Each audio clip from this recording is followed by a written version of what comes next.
আসসালামু আলাইকুম। সংবাদে আপনাদের সবাইকে স্বাগত জানাচ্ছি। আমি ফিরোজ তোহা। শুরুতেই সংবাদ শিরোনাম। পুরোদমে ইরান, ইসরায়েল এবং নিরীহ ফিলিস্তিনিদের মাঝে ভয়াবহ যুদ্ধ চলছে হামলা পাল্টা হামলা। এরই মাঝে আমাদের হাতে এসে পৌঁছেছে যুদ্ধের সর্বশেষ গুরুত্বপূর্ণ সবথেকে তাজা আপডেট সংবাদ আপনাদের জানিয়ে দিব। প্রথমে জানাবো ইসরায়েলের বিরুদ্ধে হামলা আরও জোরদার করার ঘোষণা ইয়েমেনের। গাজায় চলমান মানবিক সংকটের প্রেক্ষাপটে দখলদার ইসরায়েলের বিরুদ্ধে সামরিক অভিযান আরও জোরদার করার ঘোষণা দিয়েছে ইয়েমেনের হুতি বিদ্রোহীরা। আজ স্থানীয় সময় প্রকাশিত এক বিবৃতিতে ইয়েমেনি সেনাবাহিনীর বিশেষ ইউনিট সব জাতির প্রতি আহ্বান জানিয়েছে যাতে তারা ইসরায়েলকে গাজায় আগ্রাসন বন্ধ করতে চাপ প্রয়োগ করে। এরপর জানাবো হামাসকে নির্মূল করে পূর্ণ বিজয় অর্জনে ইসরায়েল দৃঢ় প্রতিজ্ঞ বলেন ইহুদিবাদী নেতানিয়াহু। গাজা উপত্যকায় সব লক্ষ্য অর্জন এবং হামাসকে নির্মূল করতে তেল আবিব দৃঢ় প্রতিজ্ঞ বলে মন্তব্য করেছেন ইসরায়েলের প্রধানমন্ত্রী বেঞ্জামিন নেতানিয়াহু। নেবেক মরুভূমিতে র্যামন বিমান ঘাঁটি পরিদর্শনকালে এক ভিডিও ভাষণে তিনি বলেছেন, আমরা লড়াই চালিয়ে যাব যতক্ষণ না পর্যন্ত আমরা আমাদের লক্ষ্য অর্জন করতে পারব। হামাসকে যতক্ষণ পর্যন্ত নির্মূল করতে না পারব ইহুদিবাদীরা গাজায় তাণ্ডব চালিয়ে যাবে। এদিকে জাতিসংঘের স্বাধীন ফিলিস্তিন গঠন নিয়ে বৈঠক, যুক্তরাষ্ট্র ইসরায়েলের বয়কট। ইসরায়েলের পাশাপাশি পৃথক স্বাধীন ফিলিস্তিন রাষ্ট্র গঠনের এই সম্ভাব্য সমাধান নিয়ে জাতিসংঘে একটি সম্মেলনের আয়োজন করা হয়েছে। তবে এই সম্মেলনে বয়কট করছে ইহুদিবাদী ইসরায়েল ও যুক্তরাষ্ট্র। আজ এই তথ্য জানিয়েছে সংবাদ মাধ্যম রয়টার্স। এদিকে খামেনিকে প্রকাশ্যে হত্যার হুমকি ইসরায়েলের। ইরানের সর্বোচ্চ ধর্মীয় নেতা আয়াতুল্লাহ আলী খামেনিকে হত্যার হুমকি দিয়েছে ইসরায়েল। দেশটির প্রতিরক্ষা মন্ত্রী ইসরায়েল ক্যাটস প্রকাশ্যে এই হুমকি দিয়েছেন বলে আনাদুলু এজেন্সির প্রতিবেদনে বলা হয়েছে। এবং সর্বশেষ জানাবো সমাবেশে অসুস্থ হয়ে হাসপাতালে হাসনাত আব্দুল্লাহ। দেশ গড়তে জুলাই পদযাত্রা করতে ময়মনসিংহে এসে অসুস্থ হয়ে পড়েছেন জাতীয় নাগরিক পার্টি এনসিপির দক্ষিণ অঞ্চলের মুখ্য সংগঠক হাসনাত আব্দুল্লাহ।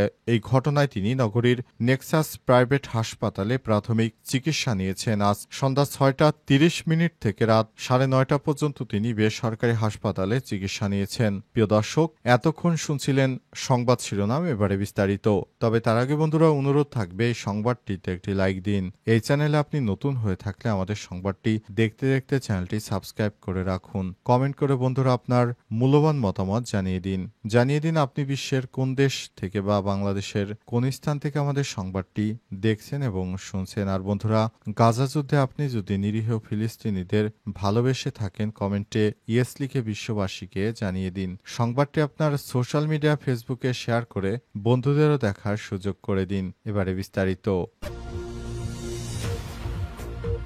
ইসরায়েলের বিরুদ্ধে হামলা আরও জোরদার করার ঘোষণা দিয়েছে ইয়েমেন। গাজায় চলমান মানবিক সংকটের প্রেক্ষাপটে দখলদার ইসরায়েলের বিরুদ্ধে সামরিক অভিযান আরও জোরদার করার ঘোষণা দিয়েছে হুতি নিয়ন্ত্রিত ইয়েমেনের সশস্ত্র গোষ্ঠীরা। আজ প্রকাশিত এক বিবৃতিতে ইয়েমেনি সেনাবাহিনী বিশ্বের সব জাতির প্রতি আহ্বান জানিয়েছে যাতে তারা ইসরায়েলকে গাজায় আগ্রাসন বন্ধ করতে এবং গাজার উপর অবরোধ প্রত্যাহার করতে চাপ সৃষ্টি করে যাতে আরও বড় ধরনের সংঘাত এড়ানো যায়। হুতি নিয়ন্ত্রিত বাহিনীটি জোর দিয়ে বলেছে ফিলিস্তিনি জনগণ দুর্ভোগের প্রেক্ষিতে নৈতিক ও মানবিক দায়বদ্ধতা থেকেই তারা এই পদক্ষেপ নিচ্ছে। ইয়েমেনি সশস্ত্র বাহিনী দখলদার ফিলিস্তিন, বিশেষ করে গাজা উপত্যকায় দ্রুত পরিবর্তনশীল পরিস্থিতির কথা উল্লেখ করে বলেছে সেখানে দীর্ঘমেয়াদী ইসরায়েলি অবরোধ ও সামরিক হামলার কারণে হাজার হাজার ফিলিস্তিনি নিহত হয়েছে। তারা বলছে সমসাময়িক ইতিহাসে গাজায় যে ভয়াবহ গণহত্যা চলছে তার প্রেক্ষাপটে ইয়েমেন একটি গভীর ধর্মীয়, নৈতিক ও মানবিক দায়িত্ববোধ অনুভব করছে সেই নিপীড়িত জনগণের প্রতি যারা প্রতিদিন আকাশ, স্থল ও সমুদ্র পথে নিরবিচ্ছিন্ন হত্যাকাণ্ড এবং ধ্বংসযজ্ঞের শিকার হচ্ছেন। এ অবস্থায় ইহুদিবাদী ইসরায়েল কোনোভাবেই গাজায় ভালো কোনো কিছু অর্জন করতে পারবে না, কারণ হুতি বিদ্রোহীরা একে একে হামলা চালিয়ে ইহুদিবাদীদের সমস্ত স্থাপনা গুঁড়িয়ে দিচ্ছে। হামাসকে নির্মূল করে পূর্ণ বিজয় অর্জনে ইসরায়েল দৃঢ়প্রতিজ্ঞ বললেন নেতানিয়াহু। গাজা উপত্যকায় সব লক্ষ্য অর্জন এবং হামাসকে নির্মূল করতে তেল আবিব দৃঢ়প্রতিজ্ঞ বলে মন্তব্য করেছেন ইসরায়েলের প্রধানমন্ত্রী বেঞ্জামিন নেতানিয়াহু। তিনি বলেছেন, আমরা হামাসকে পুরোপুরি নির্মূল করব এবং গাজার পূর্ণ দখল করব।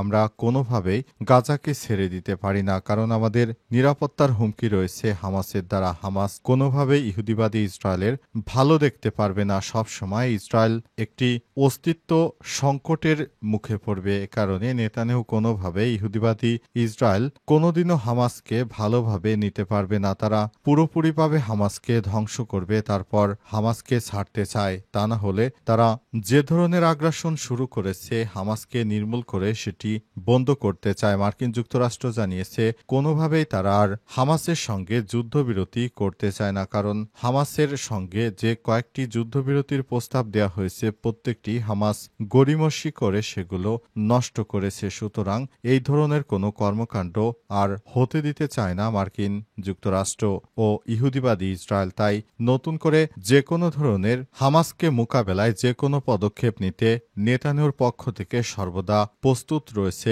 ইসরায়েলের সেনাবাহিনী। তারা মুসলিম বিশ্বকে ধ্বংস করতেই মাঠে নেমেছে, এমন জানিয়েছে নেতানিয়াহু।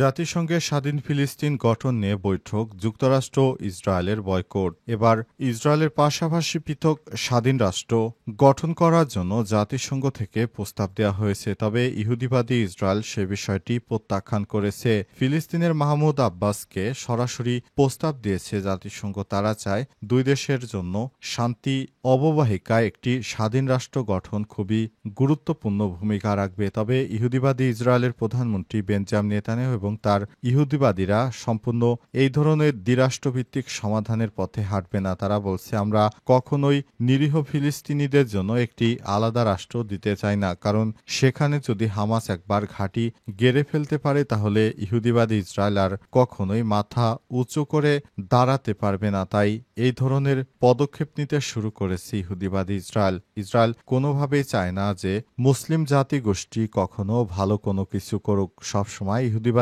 চায় মুসলিম জনগোষ্ঠী সবসময় খারাপভাবে তারা তাদের কার্যক্রম পরিচালনা করুক। পশ্চিমারা সবসময় মুসলিমদের সন্ত্রাসী আখ্যায়িত করে তাদেরকে সবসময় ধ্বংসযোগ্য কামনা করে। কারণ ইহুদিবাদী ইসরায়েল কোনোদিনও নিরীহ ফিলিস্তিনিদের জন্য একটি আলাদা রাষ্ট্র গঠনকে তারা ত্বরান্বিত করতে দেবে না, এমনটাই জানানো হয়েছে। অবস্থায় ইহুদিবাদীরা যারা ইসলামের চিরশত্রু রয়েছে তারা কখনো মুসলিমদের ভালোভাবে নিতে পারে না। তারা সবসময় মুসলিমদের সঙ্গে লেগে রয়েছে কিভাবে তাদের অস্তিত্বকে বিলীন করে দেওয়া যায়, এটি বরাবর তাদের একটি পেশা হিসেবে দাঁড়িয়েছে। দেশ গড়তে জুলাই পদযাত্রা করতে ময়মনসিংহে এসে হঠাৎই অসুস্থ হয়ে পড়েছেন জাতীয় নাগরিক পার্টি এনসিপির দক্ষিণাঞ্চলের মুখ্য সংগঠক হাসনাত আব্দুল্লাহ। এই ঘটনায় তিনি নগরীর নেক্সাস প্রাইভেট হাসপাতালে প্রাথমিক চিকিৎসা নিয়েছেন। আজ সন্ধ্যা ৬টা ৩০ থেকে রাত ৯টা পর্যন্ত তিনি এই বেসরকারি হাসপাতালে চিকিৎসাধীন ছিলেন বলে জানা গেছে। তবে হাসনাত আব্দুল্লাহ গুরুত্ব কোনো অসুস্থ হয়নি, তিনি সীমিত পরিসরে অসুস্থ হয়েছে বলে জানিয়েছে চিকিৎসকরা। সর্দি কাশি জনিত কারণে হঠাৎ করে তিনি অসুস্থ হয়ে পড়েছেন। হাসনাত আব্দুল্লাহ, যিনি এনসিপির দক্ষিণাঞ্চলের মুখ্য সংগঠক, তিনি ময়মনসিংহে জুলাই পদযাত্রায় বক্তৃতাকালে হঠাৎ করে অসুস্থ হয়ে পড়েন। এরপর হাসপাতালে নেওয়া হলে হাসপাতালের চিকিৎসক মৃদুল সরকার বিষয়টি নিশ্চিত করে জানিয়েছেন হাসনাত আব্দুল্লাহকে প্রাথমিক ট্রিটমেন্ট দেওয়া হয়েছে, বর্তমানে তিনি সুস্থ আছেন। আজ এনসিপির জুলাই পদযাত্রা ময়মনসিংহ ব্যাপকভাবে সফল হয়েছে। সেখানে স্বতঃস্ফূর্তভাবে অংশগ্রহণ করেছে বিভিন্ন মানুষজন। তারা হাসনাত আব্দুল্লাহকে স্বাগত জানিয়েছে। পাশাপাশি দেশ গড়তে এনসিপির এই দলকে সবাই স্বাগত জানিয়েছে। পাশাপাশি নেতৃত্ববৃন্দ সারা দেশব্যাপী বাংলাদেশকে যে পর্যায়ে নিয়ে যেতে চায় এ কারণে তাদের প্রতি কৃতজ্ঞতা জানিয়েছে পুরো ছাত্র জনতারা। তারা চায় বাংলাদেশটাকে একটি ভালো পর্যায়ে নিয়ে যেতে। এ কারণে অন্তর্বর্তীকালীন সরকারের প্রধান উপদেষ্টার নেতৃত্বে রাষ্ট্র যেভাবে চলছে সেটি সত্যি অত্যন্ত প্রশংসনীয়। সংশ্লিষ্ট চিকিৎসকরা জানিয়েছেন টানা অনেকদিন ধরে বক্তৃতা দেওয়ার কারণে তার গলায় ব্যথা হচ্ছিল, কথা বলতে কষ্ট হচ্ছিল, তবে এখন তিনি সুস্থ আছেন।